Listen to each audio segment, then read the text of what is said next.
दोस्तों इस वीडियो को ऊपर मत करना, ऐसी वीडियो बहुत मुश्किल से मिलती है, आपके दिल को झिझोर के रख देगी। इस वीडियो को देखना, लाइक और शेयर कर देना। सिजदे में सिर झुके तो कुछ नहीं है। दुष्यंत कुमार की पंक्ति, ये सारा जिस्म झुककर बोझ से दोहरा हुआ होगा, मैं सिजदे में नहीं था आपको धोखा हुआ होगा। अरमानों के बोझ, ख्वाबों के बोझ, तमन्नाओं के बोझ, लालच के बोझ हमारी रीढ़ पर गिरते हैं और हम झुक जाते हैं और हम कहते हैं हम सिजदे में चले गए थे। खलील जिब्रान की एक बड़ी खूबसूरत लाइन है और वो कहता है कि न मालूम क्या हैरत अंगेज बात है कि कुदरत में वो सब जिनकी रीढ़ नहीं होती उनकी खोल बड़ी मोटी होती है। इस्लाम ने कहा कि खोल पतली सी हो, रीढ़ मजबूत हो। सिजदे में जाना हारना नहीं होता है, सिजदे में वो जाता है जो बड़ा ताकतवर हो। और ताकत सिर्फ एक चीज की हमारे पास है, ईमान की, और कुछ नहीं। किरदार की ताकत से बड़ी कोई ताकत नहीं, चरित्र की ताकत से बड़ी कोई, तो और सिर्फ चरित्रवान आदमी ही सिजदे में जा सकता है। हम बहुत खुश हैं उसे देख के इबादत का फरेब, वो भी पर खूब समझता है खुदा है वो भी। क्या बात है। आप 100 बार ऐसा सोच लें कि आप ईश्वर के दरबार में आप घंटी बजा रहे हैं, आप जगराता, आप तो जगराता हो। कल रात माता का ईमेल आया है, वैसे भी गाने हो रहे हैं।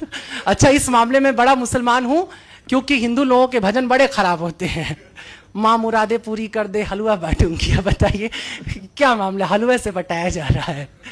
कम से कम सूफी कव्वालियों में अभी भी जिंदगी होती है, गहरी बातें सुनने को मिलती है। ये जमी है मोहब्बत की, यहाँ मना है खता करना, सिर्फ सिजदे में गिरना है और अदब से दुआ करना।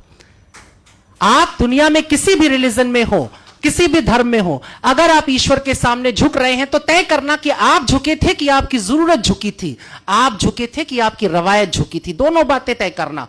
कई बार रवायत वाले बच जाते हैं, परंपरा से 5 वक्त नमाज पढ़ रहे हैं। क्यों पढ़ रहे हैं? क्योंकि पढ़ना चाहिए।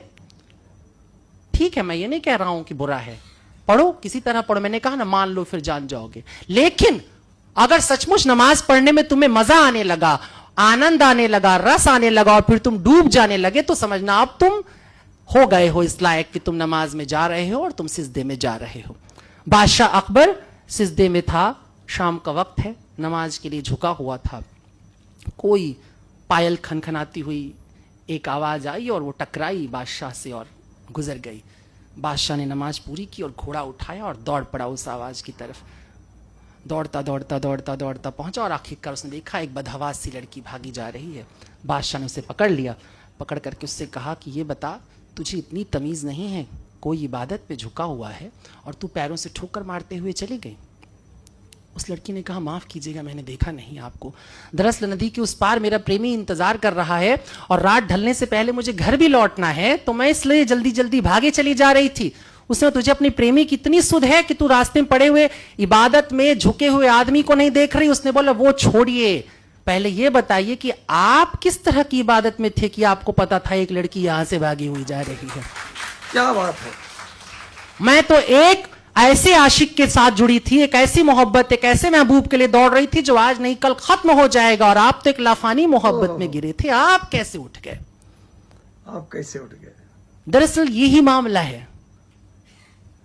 हम लोग अपने आप से झूठ बोलते हैं, धोखा देते हैं। और तीसरी बात यही पैगंबर ने सिखाई थी, अपने आप से झूठ नहीं बोलना है, अपने से धोखा नहीं देना है। इसलिए जो 5 फराइज आप रखे उनमें से 2 बड़े कीमती हैं मुझे जहां तक लगता है।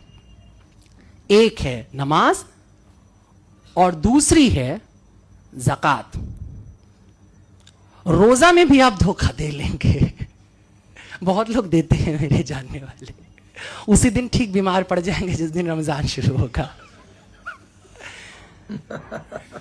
और कई बार घर से पानी वानी पी के निकलेंगे, कह देंगे हाँ जी रोजे में है, रोजे में।